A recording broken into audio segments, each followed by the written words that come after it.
dengan dibantu oleh Mensesnek, termasuk juga Menpan RB yang baru, betul-betul kemudian diharapkan mampu mengorkestrasi dengan baik, mampu memanage ini dengan baik, sehingga kemudian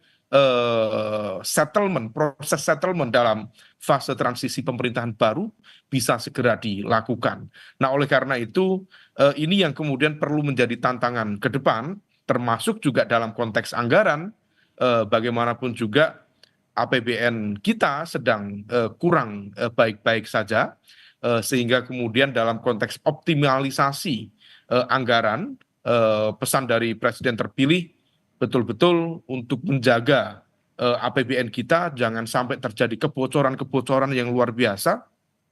Terlebih lagi memang kondisi fiskal dari negara masih belum begitu optimal. Sebagai info tambahan misalnya Mbak Bella, dari proyeksi penerimaan negara tahun depan misalnya itu diperkirakan sekitar 3.000 triliun, atau misal tahun ini diproyeksikan sekitar 3.005 triliun, dan itu pun 1.350 triliunnya itu akan digunakan untuk membayar utang luar negeri. Jadi bunga utang luar negeri yang jatuh tempo dan angkanya cukup besar. Jadi sekitar 45% dari total penerimaan negara.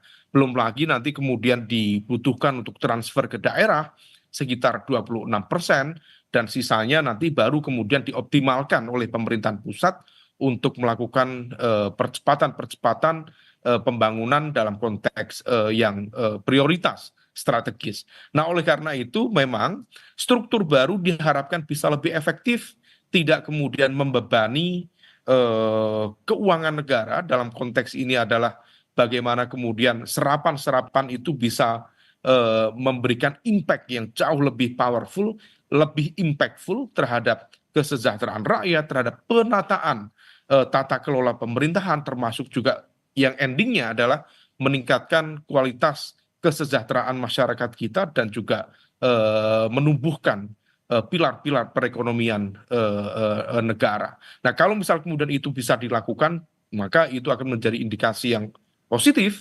bagaimana negara atau pemerintah bisa berjalan secara optimal.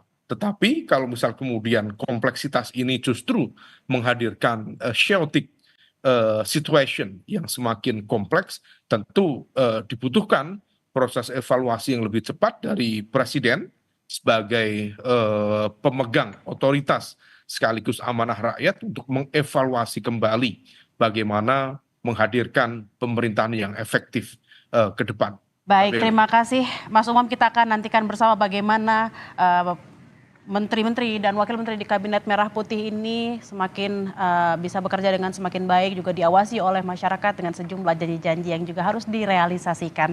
Terima kasih Ahmad Khairul Umam, pengamat politik yang juga Direktur Eksekutif Indo Strategik. Dan saudara, demikian breaking news Kompas TV terkait